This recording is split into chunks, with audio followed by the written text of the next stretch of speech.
He wrote a letter.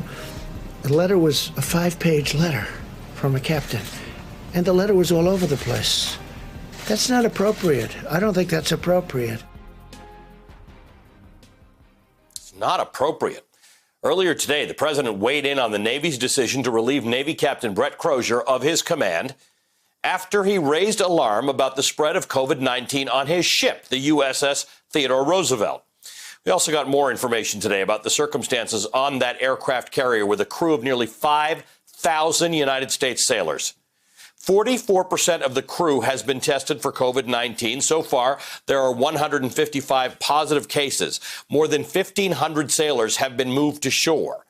Joining me now, Dr. David Shulkin, former Secretary of Veterans Affairs under the Trump administration and former president and CEO of Beth Israel Medical Center. He's a doctor, but as the head of the VA, former head of the VA, David, you were familiar, obviously, with military people, with veterans. This captain, Crozier, was looking after the interests of his seamen. He sent a letter, and he was fired for that. And the president has made it very clear that him raising that alarm was a problem. They've given some sort of false excuse about how it wasn't chain of command stuff and he sent the letter to the wrong person. But he raised the alarm for his sailors and got removed from his command for that.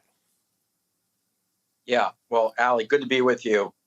These are clearly extraordinary times, and we're seeing heroic acts everywhere with healthcare workers, just like in the military. And I believe leaders deserve and have a responsibility to protect those that serve. And Captain Crozier had at the time 137 sailors that were infected, many others at risk, and they needed to be protected. Doing that, I think the captain, I'm not exactly sure what steps he took before he went outside the chain of command, but what I do know is that he stood up for what he believed in. He stood up for his principles. And that's the type of person I want in command of a ship like this, the person who is willing to put their job on the line, to stand up for what they believe is right. And frankly, that person deserves our gratitude and our respect. And frankly, just look at the reaction that his crew gave him on his send-off. In my mind, let's just play that, because in case our viewers haven't seen it, it changes your view for a moment about the world being a good place. Let's just play what the sailors on that ship did as Captain Crozier exited the ship.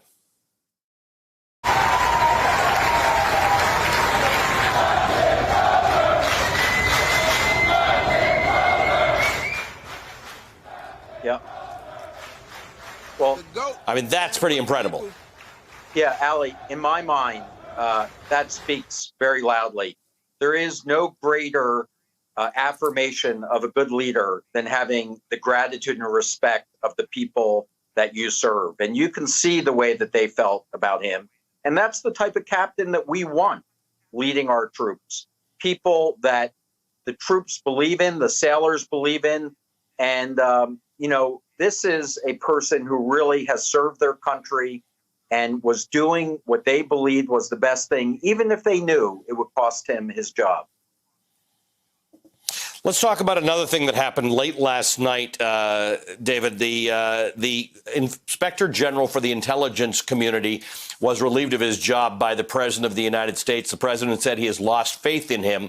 There was no allegation of any wrongdoing. The assumption here is that this is the person who brought to Congress's attention, to Adam Schiff's attention as the head of the Intelligence Committee at Congress, the fact that there was a complaint about this whistleblower, the Ukraine situation, and that the White House wasn't handling it properly. For doing what many people believe was his job, he's now been relieved of his job.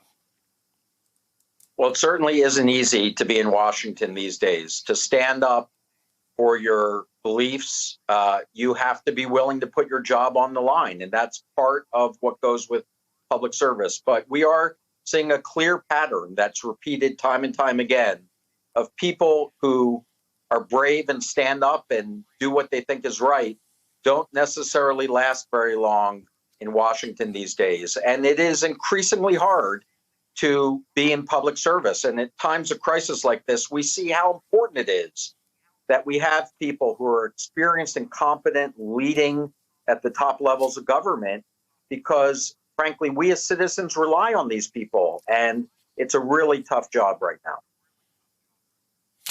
Tell us what you're hearing, sir, from the medical community about the state of the pandemic. You were in charge of 2 hospital systems, one in New York City, one outside of New York City in New Jersey. What are you hearing about the state of testing, the state of staffing, the state of supplies?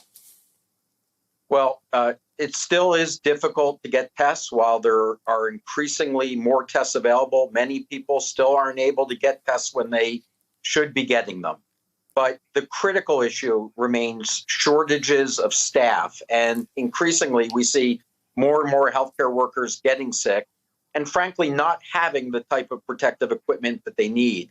And, we just need to do more. If we talk about this being a war and we have a wartime president, we need a surge. We need to see people around the country who aren't using ventilators and protective equipment to send them to the places that need them, like New York, New Jersey, New Orleans.